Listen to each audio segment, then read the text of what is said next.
Bateh bis PO Sugeng Rahayu patas nerak truk nok dalan Gedhe Ngawi.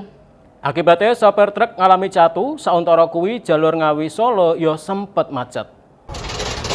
Kecelakaan sing libatno bis angkutan umum PO Sugeng Rahayu patas karo truk Fuso sing isine mie kedadean nok dalan raya Ngawi Solo.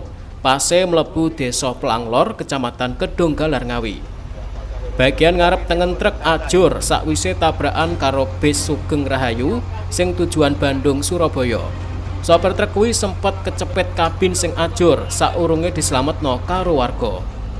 Jarene sopir truk sing jenenge Mesiran 64 taun warga Kertosono Kabupaten Nganjuk, dekne mlaku teko arah Ngawi ape nok Solo.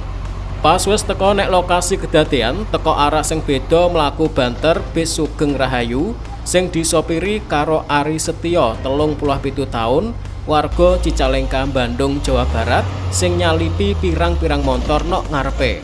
Sauntara kuwi jane treke ya wis rodok minggir tapi gagal merga enek jurang nok pinggir dalan, akhirnya tabrakan gak iso dihindari.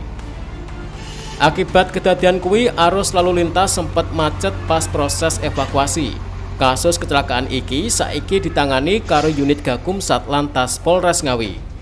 Ita Wahyu, JTV.